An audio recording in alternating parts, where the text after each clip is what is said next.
pues que en ese contexto, en un contexto, a mí se me hace fácil visualizarlo así como los Estados Unidos, ¿no? Que es un país muy grande, un país donde han venido una cantidad de inmigrantes que después se han convertido a lo largo del tiempo en ciudadanos americanos y son tan americanos como cualquiera otro.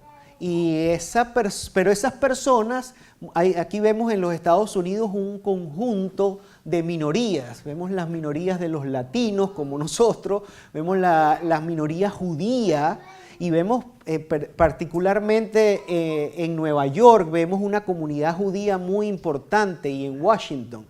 Y sabemos cómo los judíos han logrado dentro de las diferentes minorías escalar posiciones y tienen una gran influencia y cercanía al gobierno de los Estados Unidos y hay una alianza muy fuerte entre los Estados Unidos y el pueblo de Israel que tiene ya muchos años. Entonces, más o menos así sucedía en este entonces. Había un rey Jerjes, un rey Asuero, que gobernaba y ya habían unas personas que eran de origen judío, pero que se habían criado y crecido en este ambiente y eran tanto judíos por raíces, pero también eran ciudadanos del Imperio Medo-Persa. Entonces, en medio de esa situación se levanta un Agageo, un tremendo enemigo que viene de los amalecitas, o sea, era un enemigo ancestral porque la rivalidad entre los amalecitas y el pueblo de Israel viene desde hace mucho tiempo y eso lo pueden ver en 1 Samuel capítulo 15. Entonces, se levanta este hombre que logró el favor del rey Jerjes, logró su confianza al punto que él llega a ser primer ministro del Imperio Medo-Persa, el hombre con más poder después del rey. Y esta es la persona que decide, este tremendo enemigo, el rey había logrado tanta confianza que decide darle incluso poderes legislativos, al punto que le entrega su anillo real para que él pudiera legislar y emitir leyes a nombre del rey.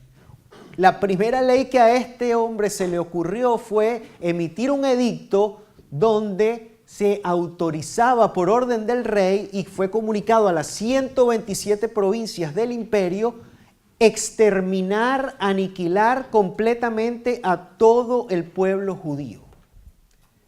Entonces se levantó esta tremenda, y en el contexto de los medos y los persas, las leyes emitidas en los medos y los persas eran irrevocables. Ni siquiera el propio rey podía revocar una ley emitida por él mismo. Así que se levanta esta tremenda amenaza en el libro de Esther, donde el pueblo está prácticamente condenado a muerte. Toda una sociedad, el exterminio total, y lanzan suertes, echan suertes. De ahí viene el festejo, se llama Purim, que es lo que vamos a ver hoy, porque echaron suertes y la suerte cayó que el día 7 de marzo iba a ser el día en que el pueblo de Israel, toda la raza judía, iba a ser exterminada. Algo así anterior a lo que pasó durante el nazismo en la Segunda Guerra Mundial, pero en ese contexto. Y sin embargo, así como Amán estaba creciendo en poder y no había otra persona más poderosa que él, sino el rey, Dios estaba a la vez y simultáneamente preparando un plan de salvación para su pueblo. Dios levantó a dos buenos para nada, a dos insignificantes dentro de la sociedad medo-persa. Una muchachita, jovencita, que era inmigrante y no solo inmigrante, sino que era adoptada. Su padre y su mamá, su papá y su mamá muertos, y la había criado un tío, Mardoqueo, que fue quien la crió. Y Mardoqueo era otro señor de la sociedad, pero no tenía ninguna relevancia cuando comenzó esto. Y Dios usa a estas dos personas como dos mediadores y comienza a mover las cosas y las circunstancias para hacer que esta jovencita fuese electa la reina sucesora, porque la primera reina Vasti había sido despedida de su cargo. Y por otro lado, su padre de crianza, Mardoqueo, empezó a escalar cargos en la sociedad y en el gobierno medo-persa. Y Dios usó todas estas circunstancias para preparar ese plan de salvación para su pueblo.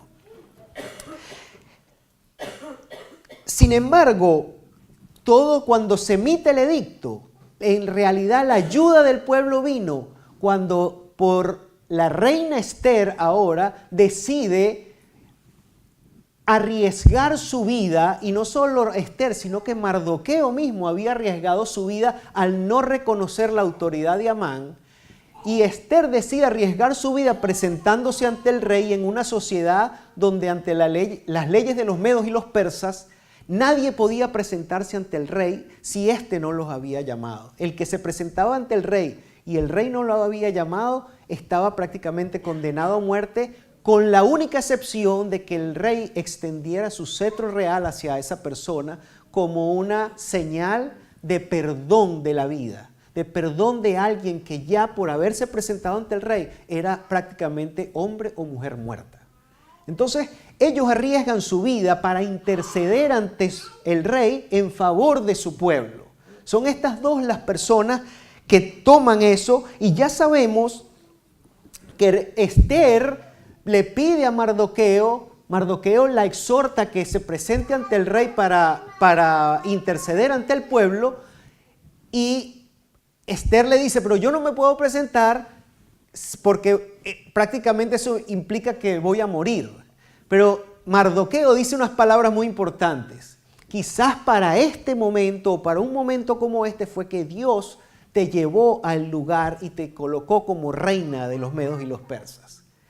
Y déjame decirte algo, no creas que si tú te niegas a interceder por tu pueblo, tú te vas a salvar. Pero lo que sí podemos saber es que la ayuda va a venir de cualquier otro lado. Esas palabras de Mardoqueo son muy importantes y fueron la motivación necesaria para que Esther decidiera arriesgar y dijo, bueno, yo voy a ir, pero si tengo que morir, que muera. Sin embargo, pídele al pueblo que ayunen. Y todos sabemos, aunque la Biblia no lo menciona, el libro de Esther, porque es un libro interesante porque no menciona a Dios ni nada relacionado con Dios, pero sabemos que la tradición judía, el ayuno significa oración. O sea, el ayuno no era una dieta que estaban comenzando, era humillarse ante Dios para buscar, clamar a Él y buscar su favor.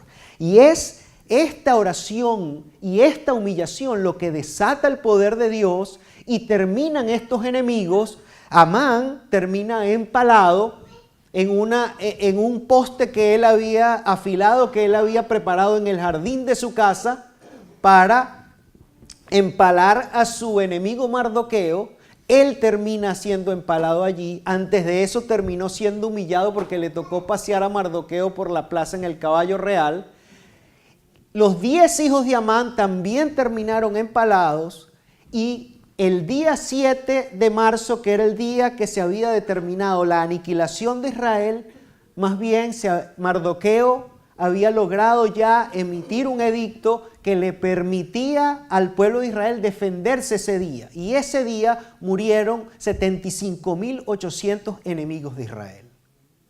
Entonces lo que parecía una situación sin salida, lo que parecía una amenaza terrible, Dios lo convirtió, como dice el mismo capítulo 9 en el versículo 2, Dios convirtió eso completamente a favor de su pueblo.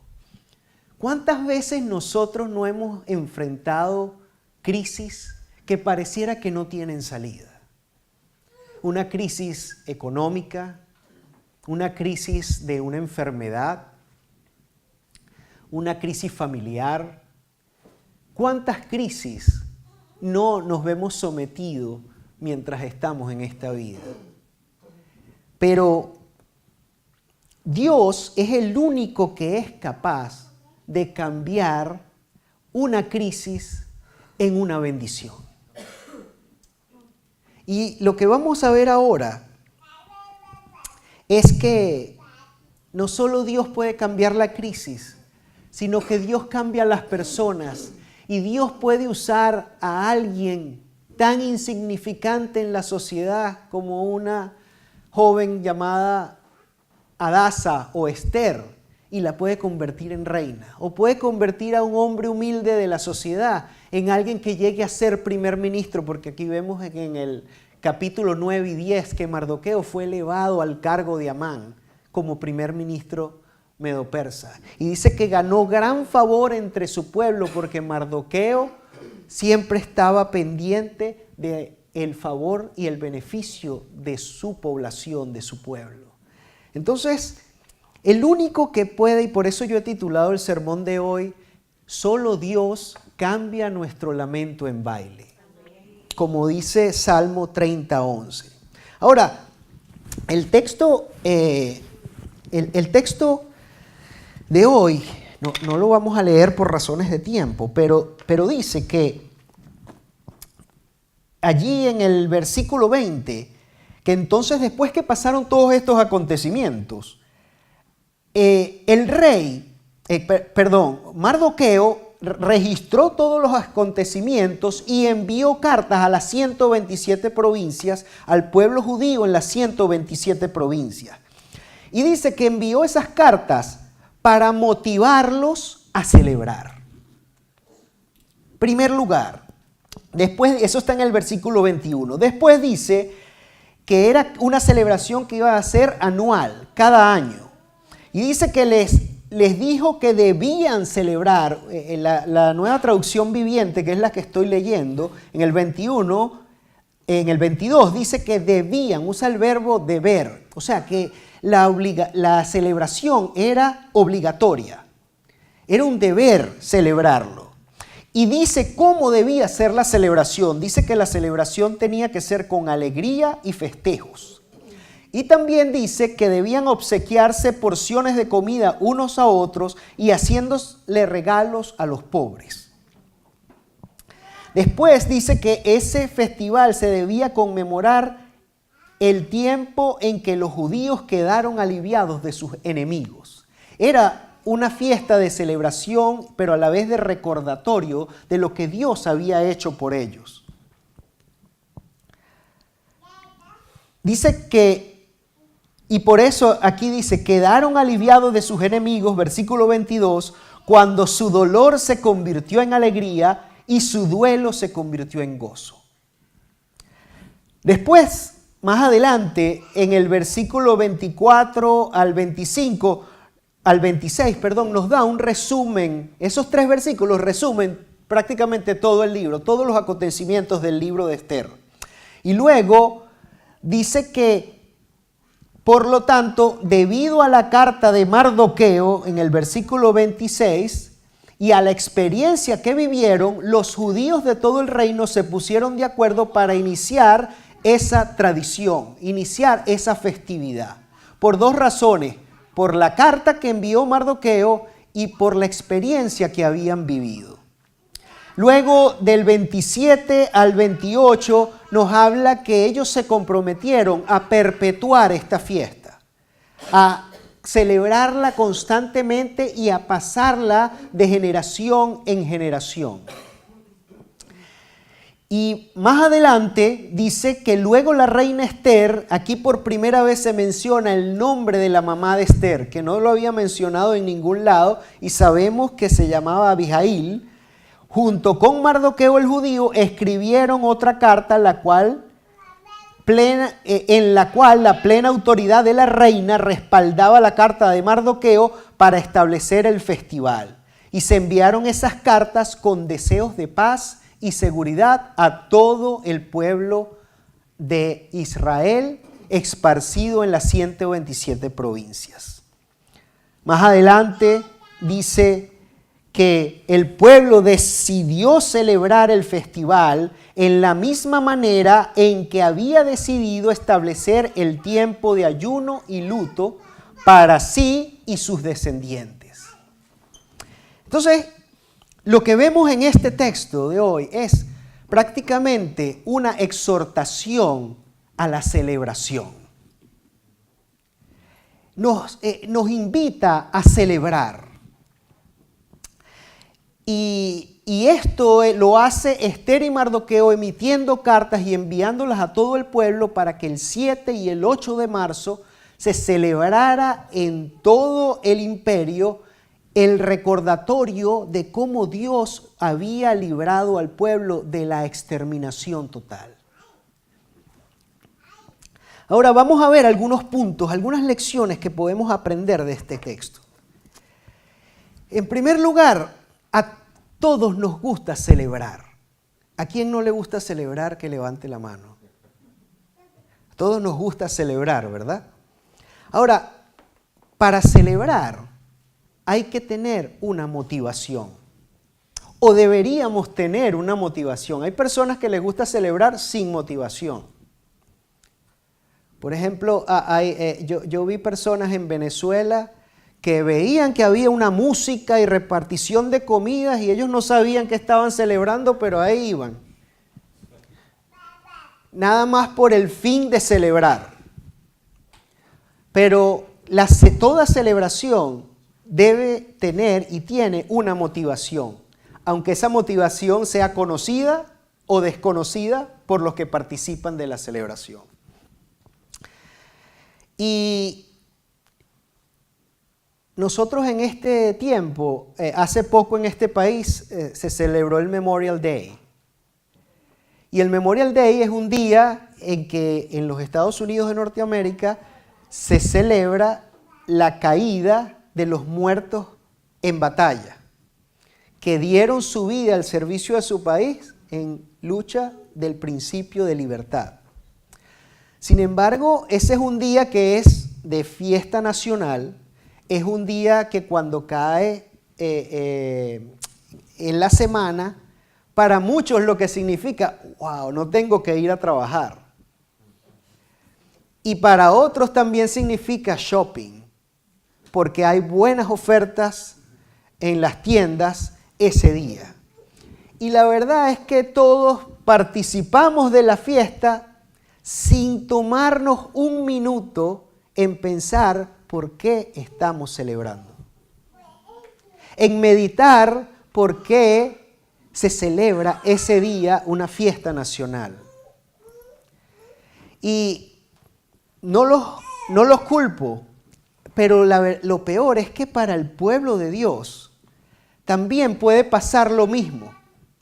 Y cuando llega la Navidad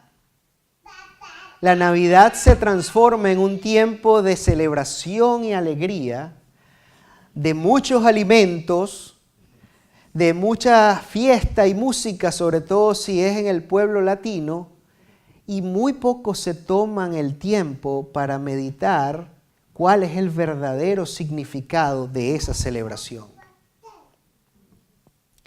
Igual pasa en Semana Santa.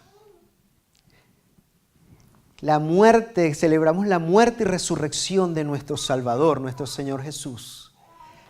Pero no tomamos el tiempo para meditar y reflexionar en lo que eso significó, sino que usamos los días libres. Yo personalmente, en mi empresa nos dan la semana libre de Semana Santa. Entonces se transforma quizás en un periodo de vacaciones, pero puede que no se tome el tiempo para meditar qué fue lo que pasó y cuáles son los motivos para verdaderamente celebrar. Así que déjenme decirles algunos motivos. En primer lugar, el primer motivo que nosotros tenemos que celebrar, al igual que lo pudo celebrar el pueblo judío en los tiempos de Esther y Mardoqueo, es la salvación. Ahora, es importante reflexionar un poquito en esto, porque es que todos los seres humanos, todos, usted ve las personas y conversa y todos andan en búsqueda de la felicidad. Todas las personas de una manera u otra y por distintas vías quieren ser feliz. Y piensan que la felicidad la van a obtener. Yo recuerdo cuando estaba en el colegio, yo me sentía miserable con aquella cantidad de exámenes y cosas y estudio. Y yo decía, cuando yo me gradúe, yo voy a ser feliz. Y después viene la universidad. Y entonces en la universidad, ¿hasta cuándo? Entonces en la universidad tienes el tiempo de la universidad, pero en esa etapa no tienes dinero, porque no has comenzado a trabajar. Entonces tú dices, cuando yo me gradúe y tenga un trabajo, es que voy a ser feliz.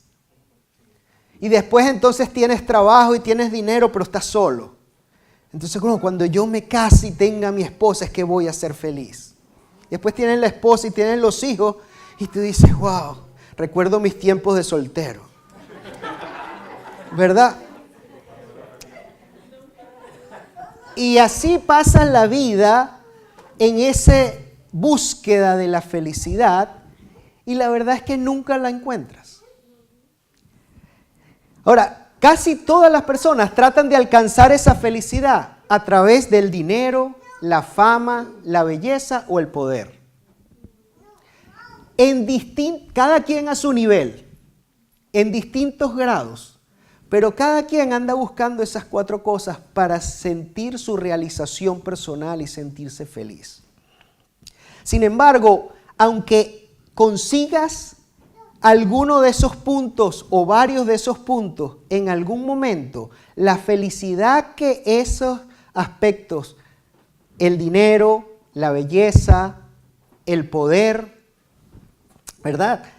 Todos esos momentos te generan momentos de felicidad, pero son efímeros. Pasan rápidamente, la belleza pasa. Así como dice Proverbios 31 de la mujer virtuosa. La belleza es pasajera. El dinero hoy está, mañana no está. El trabajo, hoy tenemos una posición importante en una empresa, mañana nuestra cabeza se torna blanca y ya no somos útiles en nuestro trabajo y nos toca ir a casa.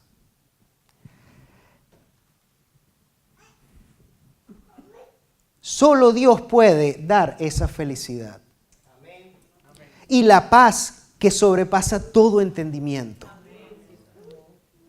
Y esa paz y esa felicidad que solo Dios da no depende de nuestras circunstancias.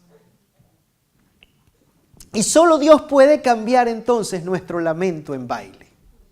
Por eso, fuera de Dios, el hombre y la mujer de Dios están condenados a vivir una vida miserable.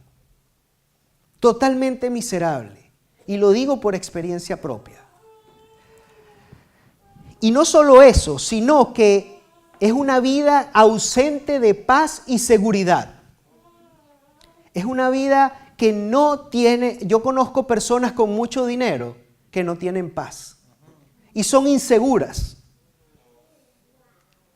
Personas que tienen un tremendo trabajo, muy bueno, bien pagado, viajan por todos lados y son infelices. Esta semana vimos en las noticias un chef que salía en televisión, 61 años, y uno veía esos programas y uno, oye, este lo tiene todo, ¿no? Pasa la vida en la televisión y comiendo muy rico en restaurantes en todas partes del mundo, viajando por todo el mundo, y el hombre se suicidó. Porque nada nos va a llenar. El ser humano fue creado a imagen y semejanza de Dios y fuimos creados solo para ser satisfechos por Él.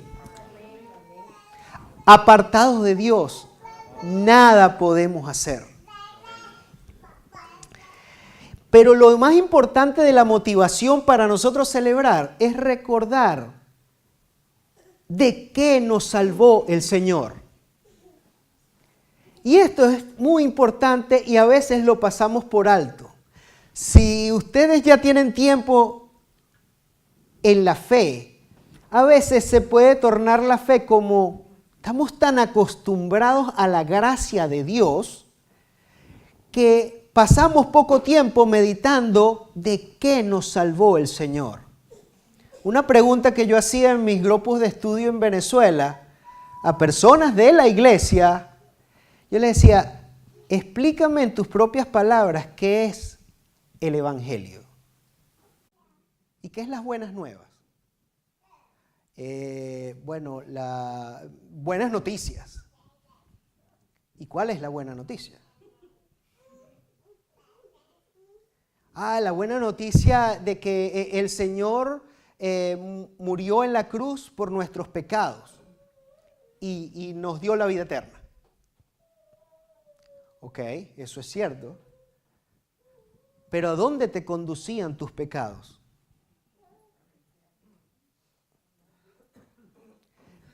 Para este pueblo de judíos les era muy fácil celebrar con toda la intensidad del caso porque sabían que estaban condenados a muerte.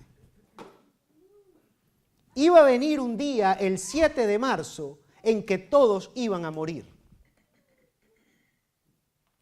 Y es muy fácil no tenerle miedo a la muerte, ¿saben? Hasta que tú tienes la muerte aquí enfrente. Pero cuando llega el momento de la muerte, es que tú puedes valorar si alguien te ofrece la vida. Cuando viene un doctor y te dice que tú tienes un cáncer terminal y vas a una segunda opinión y te dicen lo mismo y no encuentras esperanza. Si alguien llega un doctor y te dice, creo que puedo hacer algo, entonces tú tienes razones para escuchar a ese doctor, prestarle atención, y si ese doctor, por la gracia de Dios, Dios lo usa como un instrumento para salvarte y revertir el cáncer, entonces tú vas a vivir de manera agradecida a Dios o al doctor o a los dos, o agradecido. Y la verdad es que nosotros, los seres humanos, somos muy ingratos.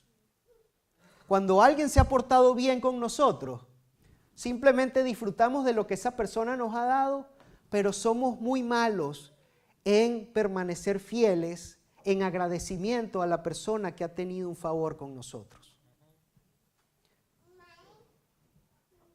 Y es importante meditar en que la salvación consiste en el perdón de nuestros pecados, y esos pecados nos llevaban y nos conducían a una eternidad en el infierno. Por eso el libro El progreso del peregrino de John Bunyan comienza todo con que él leyó en aquel libro y se sintió desesperado y fue a hablar con su familia y su familia no lo podía entender porque él sabía, tenemos que huir de aquí, de la ciudad de destrucción, porque todo esto se va a acabar y se va a destruir. Entonces es muy difícil apreciar en la gracia de Dios y apreciar la salvación para poder tener la intensidad suficiente para celebrar si primero no has comprendido de qué te salvó el Señor. Si no has comprendido eso, y ese sitio, ¿se recuerdan en Lucas, el rico y Lázaro?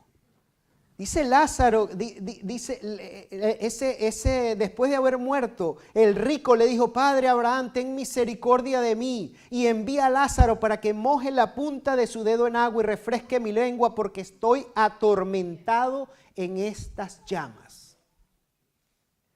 Si ustedes piensan que la vida en este mundo es difícil, pues no tienen una idea de lo que puede ser el infierno.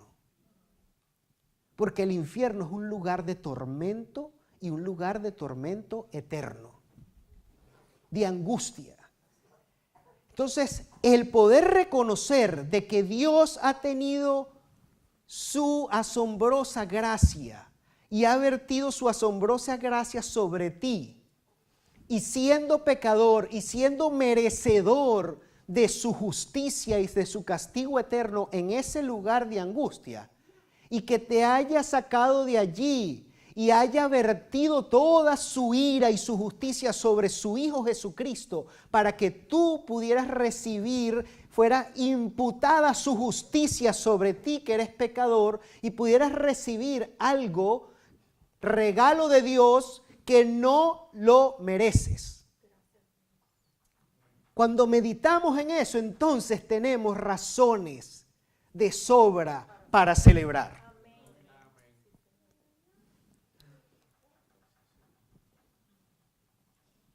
Amán procuraba la muerte física de todo el pueblo. Ahora nosotros tenemos un enemigo que es peor que Amán. Y ese enemigo se llama el pecado. El pecado nos separó al hombre de Dios, a la criatura nos separó de nuestro Creador, porque es un Dios santo, santo, santo. Y Dios detesta el pecado y detesta al pecador. Por eso el pecado es terrible, es abominable a los ojos de Dios. Y Dios le da tanta importancia al pecado que decidió resolverlo enviando a su propio y unigénito Hijo aquí a la tierra para poder resolver el problema del pecado y poder reconciliar a un número de pecadores con Él. Entonces, el pecado no lo podemos dejar pasar por alto. A veces cuando ya hemos recibido la gracia del Señor, entonces a veces como que nos relajamos un poco porque pensamos ya tengo mi pasaporte al cielo. Y la verdad es que mientras estemos en este cuerpo vamos a estar luchando contra el pecado, pero debe ser una lucha, como la lucha de Cristiano con Apolión. Es una lucha constante, pero no estamos solos en esa lucha. Tenemos toda la armadura de Dios y tenemos lo más importante, que es la tercera persona de la Trinidad, mora en cada hijo e hija de Dios y le da la fortaleza para decirle no al pecado. Le da la fortaleza para poder huir de la tentación. No es que te va a hacer inmune a la tentación, sino que te va a ayudar en el momento de tentación, porque hasta nuestro Señor Jesucristo en la tierra fue tentado. Pero la respuesta de nuestro Señor Jesús a la tentación fue rechazo. Rechazo con la palabra de Dios. Escrito está. Entonces, esa es la lucha que nosotros debemos dar todos los días. Ahora, si tú estás aquí esta mañana y te has dado cuenta que Dios te está hablando, entonces reconoce tu pecado, reconoce que Él es el único. El Señor dijo, yo soy el camino, la verdad y la vida, y nadie llega al Padre si no es a través de mí. Reconoce que el único que te puede dar la salvación, la paz y esa vida eterna es Dios a través de nuestro Señor Jesucristo. Ahora, nosotros podemos ver que también otro motivo para celebrar es que Dios nos ha librado de nuestras pruebas y dificultades. En el pasado, ¿de cuántas pruebas los ha librado a ustedes el Señor? De nuevo, pruebas de distinta índole. Cuando nosotros meditamos, el problema que nosotros tenemos es una mente débil. Cuando nosotros... Por eso me encanta el ministerio del pastor R.C. Sproul, que dice renovando tu mente. Porque nuestra mente, si no la estamos renovando constantemente, empieza como a retroceder. Yo recuerdo mi abuelita se cayó por unas escaleras a sus 83 años y se partió el tímpano, tenía cataratas y no podía ver. Entonces su cerebro empezó a retroceder porque empezó a dejar de recibir información visual y auditiva. Y empezó a simplemente a retroceder en el tiempo. Y ella me veía a mí y me hablaba como que si fuera mi abuelo, su esposo. La mente del creyente debe renovarse constantemente y renovarse mediante la palabra de Dios. Por eso es muy importante estudiar la palabra de Dios. Ahora, cuando nosotros meditamos en la palabra de Dios y meditamos también en cuántas veces el Señor nos ha librado de distintas dificultades, entonces tenemos la fuerza y la fe para afrontar las nuevas dificultades. porque reconocemos que el Dios que nos ayudó en el pasado es el mismo Dios que está con nosotros hoy y el mismo que va a estar con nosotros todos los días hasta el fin del mundo. Ahora, también es un motivo de celebración cada día. Si tú estás aquí en esta mañana y tú estás respirando y tú pudiste desayunar algo esta mañana y tienes ropa con qué vestir y saliste de una casa, un techo donde el Señor te dio, eso es suficiente motivo para celebrar a Él. Así que, ¿con qué actitud venimos los domingos a la iglesia? Es verdaderamente una conciencia de celebración, de celebrar un Dios que no solo nos da estas cosas materiales, que nos ha librado de problemas y pruebas en el pasado, sino que es el Dios que nos dio la salvación que no la merecíamos. Entonces es importante nosotros venir a celebrar con el Señor de una manera consciente y una manera informada. En Venezuela, entonces, ¿cuál es el problema? Nuestras mentes. El problema es que nosotros tenemos mala memoria. Yo no sé ustedes, pero mi memoria no es tan buena. Mi profesor de macroeconomía en la universidad decía que la memoria era un recurso escaso. Y hay un dicho en Venezuela que era una campaña publicitaria que decía: recordar es vivir. Dice, nuestra memoria entonces es muy frágil y por eso necesitamos ayudarnos a nosotros mismos para recordar. Entonces, así como esta gente estaba recordando cómo Dios los había salvado de Amán, de la amenaza de Amán y de la amenaza de exterminio, nosotros debemos constantemente recordar de dónde nos sacó el Señor y de qué fue lo que nos salvó. Esa salvación debemos recordarle y agradecerla constantemente. Recordar que nos salvó del infierno. Y eso automáticamente nos debe poner en un estado de deuda. Sentirnos deudores al Señor. Una deuda que jamás podremos pagar. Es como la parábola aquella de el que le debía dinero a alguien, ¿se recuerdan? Y no tenía con qué pagar y la persona lo perdonó y después vino otra persona que le debía mucho menos y lo mandó a meter preso.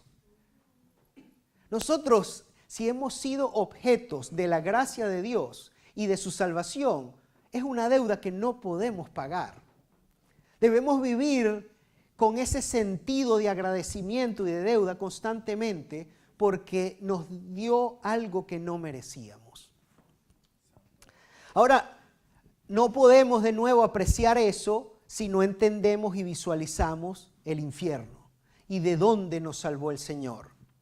El versículo 26, la última parte, dice que la carta de Mardoqueo y la experiencia que vivieron fueron los que motivó a iniciar la celebración. Entonces, aquí dice, fue el 26, debido a la carta de Mardoqueo y a la experiencia que vivieron, entonces decidieron comenzar esta tradición. Nosotros tenemos este libro, la Biblia, el libro de los libros, un compendio de leyes, de poemas, de crónicas, de cartas. No solo era la carta de Mardoqueo, sino que esta debe ser la motivación para ayudar a nuestra memoria. Porque aquí está plasmado, Dios se tomó la molestia de revelar su pensamiento por escrito a los miembros de su familia, a sus hijos e hijas. Y usó la vida de muchos santos que fueron martirizados y que derramaron su sangre para que hoy pudiéramos tener este libro con nosotros en nuestro propio idioma. Por eso este libro no puede estar así en una mesita en nuestra casa recibiendo polvo. Tenemos que escudriñar las Escrituras y cada vez conocer más el pensamiento de Dios, porque solo Él tiene palabra de vida eterna. Solo aquí vamos a encontrar motivaciones para celebrar aún en medio de la prueba.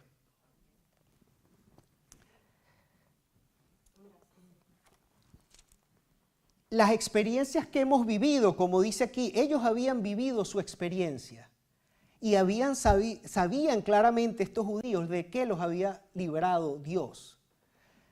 Lo que pasa es que muchas veces y ellos se comprometieron a pasar esto de generación en generación, cuando a un niño que le tratas de enseñar lo que pasó en la Segunda Guerra Mundial y por qué y cuántas personas murieron, bueno, lo pueden entender un poco, pero no pueden verdaderamente captar todo el significado de lo que significa esa celebración. Y este pueblo se comprometió a pasar esa tradición de generación en generación. Si tú has sido un receptor de la gracia de Dios, entonces es nuestra responsabilidad como padres enseñarles a nuestros hijos el camino de Dios. Nosotros no podemos garantizar su salvación. Porque Jonás 2:9 dice que la salvación le pertenece al Señor. Pero nosotros sí podemos hablarle a nuestros hijos del plan de salvación que el Señor ha revelado en su palabra. Y podemos decirle lo que Dios ha hecho en nuestras vidas, nuestras propias experiencias. Y cuántas cosas el Señor nos ha librado. Y ese es el deber para nuestros hijos. Y yo soy firme creyente en la promesa de la palabra y la promesa de Dios que dice, cree en el Señor Jesucristo y serás salvo tú y tu casa. Y tengo bastante fundamento bíblico para creer en eso. Creo que Dios le extendió la gracia a Noé y a toda su familia. A la prostituta Rahab le extendió su gracia y a toda su familia. A Lidia allá y al mismo carcelero de Cesarea de Filipo, que fue cuando Pablo y Silas le dijeron, cree en el Señor Jesucristo y serás salvo tú y tu casa. Así que nuestro deber es instruir a nuestros hijos en el Evangelio. Y es importante que tengamos recordatorios. ¿Se acuerdan cuando el pueblo de Israel pasó con Josué por el Jordán y el Señor detuvo el cauce del río Jordán para que ellos pasaran en seco? Lo que hicieron fue tomaron 12 piedras del lecho del río y la colocaron al otro lado de la orilla para recordarse. Porque saben que la memoria es frágil. Y cuando nuestros hijos pregunten, papá, ¿qué son ese montón de piedras? Nosotros le vamos a poder recordar lo que Dios hizo por nosotros. Entonces nosotros debemos tener recordatorios. Las fotos son muy buenos recordatorios. Sin embargo, si tú no abres la computadora y te metes en el Photoshop ahí para buscar la foto, entonces no te recuerdas, no las ves. Pongan un corcho en la casa y pongan allí alguna foto que les recuerde de lo que Dios ha hecho por ustedes. Primeramente de la salvación, pero después de tantos favores que han recibido de Dios. Recuerdo cuando compré mi primer apartamento, metí la solicitud del mortgage en el banco y cuando ya se me estaba venciendo la opción de compra y el banco me negó el crédito. Y de manera sobrenatural empecé a clamar y ayunar al Señor. Daniela y yo, iba a ser nuestro primer apartamento y el Señor proveyó el apartamento y tocó el corazón de algún gerente de ese banco y aprobaron el crédito. Y eso es simplemente un ejemplo y es algo material que es irrelevante. Pero ¿cuántas cosas no te ha bendecido Dios? Es importante tener el retrovisor de la vida y poder ver por ese espejo hacia atrás y ver en cuántas veces el Señor te ha librado. Cuántas veces su mano poderosa te ha exaltado. Y también el texto dice allí que esas cartas que enviaron era una carta con un mensaje que contenía deseos de paz y seguridad. Isaías 52:7 dice, qué hermosos son sobre los montes los pies del mensajero que trae buenas noticias de paz y de salvación, las noticias de que el Dios de Israel reina. Y Filipenses 4:7 dice, así por nada estéis afanosos, sino que sean todas vuestras peticiones delante de Él con oración y ruego y con acciones de gracia. Y entonces la paz de Dios, que sobrepasa todo entendimiento humano, guardará vuestros corazones Ese guardará vuestros corazones es que les va a dar paz. No quiere decir, yo no estoy diciendo que Dios no va a traer pruebas en tu vida. Las pruebas siempre van a venir. Nuestro Señor Jesús dijo, en este mundo tendréis aflicciones. Pero así como Pablo y Silas podían estar en una mazmorra en Cesarea de Filipo después de haber recibido 40 menos un latigazo y siendo torturados y podían estar cantando himnos de alabanza al Señor. ¿Cómo es que estos hombres podían hacer eso? Porque la paz de Dios que sobrepasa todo entendimiento humano moraba en el corazón de estas personas y guardaba sus pensamientos y sus mentes. Solo Dios nos puede dar esta paz. Entonces, ¿cómo debemos celebrar? Dicho esto, primero con alegría y con festejos. Después, obsequiándonos porciones de comida unos a otros. Aquí hemos desarrollado el ministerio de recolección de alimentos para las personas de la congregación que necesiten y cualquier otra persona. Y haciendo regalos a los pobres. Proverbios dice, no le digas a tu prójimo, vete y vuelve más tarde si hoy tienes con qué ayudarlo. Así que la celebración no debe ser simplemente una celebración tú solo con tu familia, sino que debes compartir. ¿Y qué mayor celebración que la salvación? Entonces debemos compartir el evangelio con todo el que podamos. Compartir la gracia, compartir de gracia lo que de gracia hemos recibido. Estos se encargaron de hacer esto, que esta celebración sea perpetua. Igualmente, tú y yo debemos, si hemos sido objetos de la gracia de Dios, debemos hacer nuestra celebración y agradecimiento a Dios algo continuo, diario, de domingo en domingo. Cada domingo debe ser una fiesta. Yo quiero ir a la iglesia este domingo y quiero llegar temprano y quiero ir a los grupos de estudio y aplicación porque yo me gozo en medio de mis hermanos. Qué bueno es cuando los hermanos habitan en armonía. Y poder celebrar juntos lo que tenemos en común, como decía Roberto, mi hermano, que podemos celebrar esta salvación inmerecida.